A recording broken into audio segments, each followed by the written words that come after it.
I'm Adrian Saville, and it is day 20 of our lockdown vlog. The COVID-19 pandemic has revealed many weaknesses in global systems, from countries to industries to society.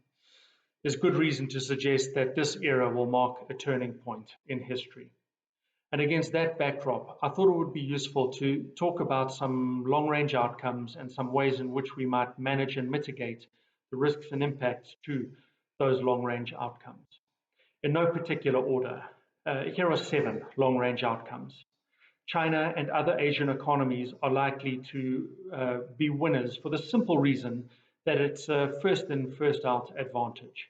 South Korea has been particularly adept at managing the circumstances, impacts, and risk of COVID-19. And for that reason, in our global portfolios, we've recently increased our exposure to South Korea.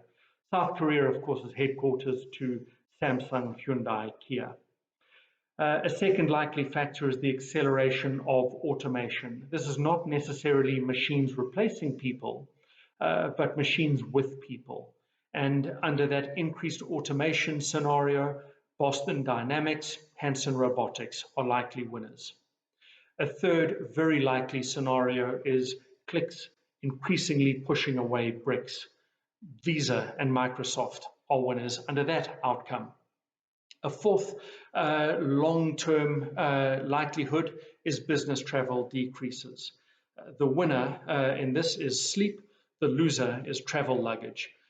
If anything, COVID-19 has taught some of us, certainly taught me, that we can do video commuting.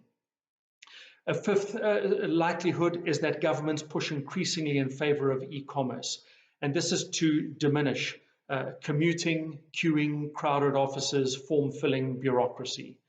Estonia, the UAE, Rwanda have models that we can readily adapt or adopt to suit our circumstances in e-services in government. A sixth likely outcome is that studying remotely gains traction. Developing countries are particular or specific winners under this scenario. As we speak, my daughter's been doing an online course through Coursera during her school holidays. A little while back, I shared on Twitter 600 university courses available through Coursera. And this is a force that is likely to gain traction as we get from here to there. And then force 7 or factor 7 is the central role of the environment is acknowledged.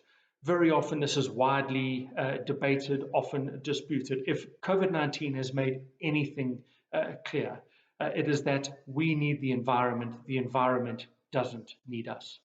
So a winner under this scenario is the planet before people. And in some ways in which we might be able to manage and mitigate the risks from here to there, well, Stephen Joffe and Ezekiel Emanuel go back to the New Deal and take from that experience where under the New Deal, project calls were put together to execute and give effect to certain missions and projects. So what about a COVID-19 recovery call where people who've developed immunity to COVID-19 can be used as educators, healthcare support staff, food delivery workers? If the curve starts to bulge, using fourth-year medical students, not to flatten the curve, but to manage the bulge in the COVID-19 curve. South Africa has about 65,000 hotel bed nights.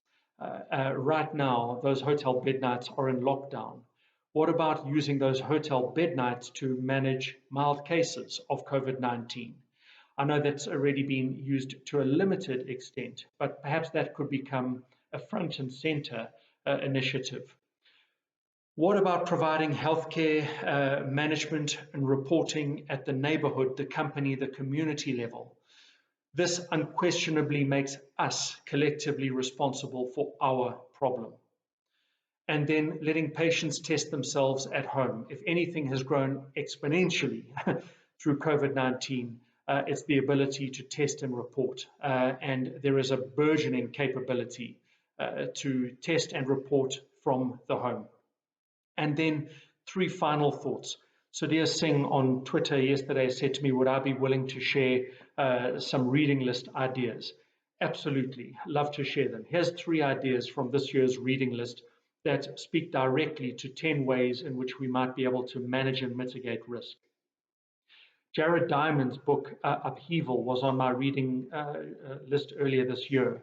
It's a superb account of a suite of quite varied countries, all the way from Finland through to Japan, of countries that have experienced crisis. And what are the markers of crisis? How do you manage crisis, and how do you get to the other side? So Jared Diamond's Upheaval. A second book for the reading pile is Matthew Jackson's Human Network. Human Network is not about pandemics and epidemics, but as the title implies, it's about networks, which of course is exactly what epidemics and pandemics are. So without design, this was delivered to me. Perhaps the universe had a fortunate message, and I learned about things like transmission rates, the big R, and that, I think, equips us to think more carefully about network effects, transmissions, epidemics, pandemics, rather than just making grand pronouncements on here's how we should do it. So that would be book 2. And then book 3 is replacing bad economics with good economics for hard times. Good economics for hard times is Esther Duflo and Abhijit Banerjee's book. Esther Duflo and Abhijit Banerjee are the husband and wife team that were awarded the Nobel Prize in Economics earlier this year. Absolutely superb read. It could not be better suited to current circumstances. So Sadia, those are my 3 suggestions for your reading pile. Put together this list of suggestions of where we might get to and how we might get there. Some are already in place. Others are wishes. Others are hopes. All are possible. Stay safe. Stay home. See you tomorrow.